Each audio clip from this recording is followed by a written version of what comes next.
Heavens on the Go, Friday, January 9th, 2026. Topic: Freedom of Worship, Part 1. Memory verse: Galatians 5, verse 1. Stand fast, therefore, in the liberty wherewith Christ hath made us free, and be not entangled again with the yoke of bondage. Bible reading: Matthew 6, 21 to 24. For where your treasure is, there will your heart be also. The light of the body is the eye. If therefore thine eye be single, thy whole body shall be full of light. But if thine eye be evil, thy whole body shall be full of darkness. If therefore the light that is in thee be darkness, how great is that darkness! No man can serve two masters, for either he will hate the one and love the other, or else he will hold to the one and despise the other. You cannot serve God and mammon. The message: all humans have the freedom to worship whatever they want to.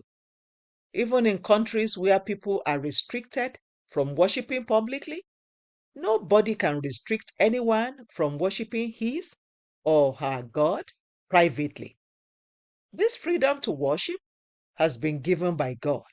However, you must be vigilant at all times to know who or what you are worshiping, because who or what you worship will determine what you become. 2 Corinthians 3:18. It is important that you examine your priorities, because they are pointers to the people or things you actually worship. Some people do not know that their phones have become the God they worship. They take their phones everywhere they go, even into the bathroom.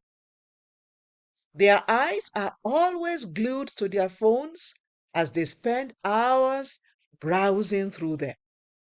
If they don't have their phones with them, they will begin to panic and will not be able to function normally.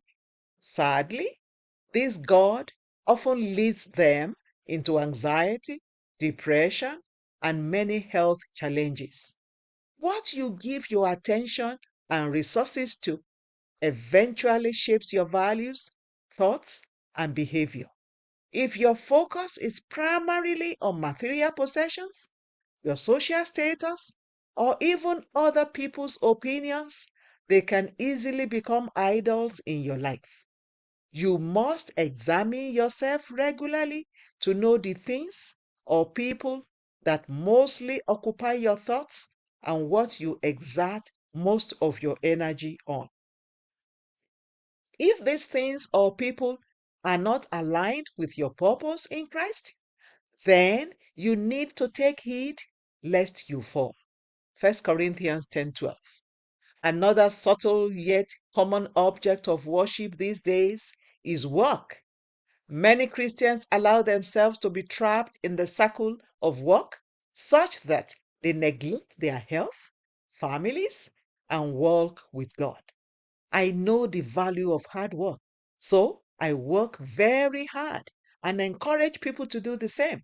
However, when work becomes the source of your identity, it has taken God's place in your life. You must also be careful not to worship comfort and convenience. Today, many youths talk about living a soft life, and unfortunately, their pursuit of this soft life has become the God they worship. Beloved, the freedom of worship is a precious gift from God that God has given to you.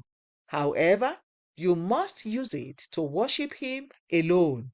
You must also be mindful and disciplined to ensure that you are not worshiping an idol at any time.